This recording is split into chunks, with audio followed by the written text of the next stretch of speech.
চাঁপাইনবাবগঞ্জে আন্তর্জাতিক যুব দিবস ২০২৬ উপলক্ষে যুব সমাবেশ ও র্যালি অনুষ্ঠিত হয়েছে। বুধবার বিকেল ৫টায় বাংলাদেশ জামায়াতে ইসলামী চাঁপাইনবাবগঞ্জ সদর উপজেলা শাখার যুব বিভাগের উদ্যোগে পৌর পার্কের বড় ইন্দারা মোড়ে এ কর্মসূচি অনুষ্ঠিত হয়। সমাবেশে প্রধান অতিথি হিসেবে উপস্থিত ছিলেন চাঁপাইনবাবগঞ্জ ৩ আসনের সংসদ সদস্য মোহাম্মদ নুরুল ইসলাম বুলবুল। সভাপতিত্ব করেন চাঁপাইনবাবগঞ্জ সদর উপজেলা জামায়াতের যুব বিভাগের সভাপতি হাফেজ আব্দুল আলিম। কর্মসূচিতে স্থানীয় জামায়াতে ইসলামী ও যুব বিভাগের নেতাকর্মীরা অংশ নেন। সমাবেশে বক্তারা দেশের উন্নয়ন, সামাজিক অগ্রগতি ও ইতিবাচক পরিবর্তনে তরুণদের ভূমিকার উপর গুরুত্বারোপ করেন।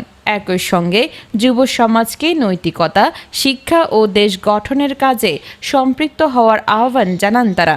সমাবেশ শেষে আন্তর্জাতিক যুব দিবস উপলক্ষে একটি যুব র্যালি বের করা হয়। র্যালিটি বিভিন্ন সড়ক প্রদক্ষিণ করে নির্ধারিত স্থানে গিয়ে শেষ হয়।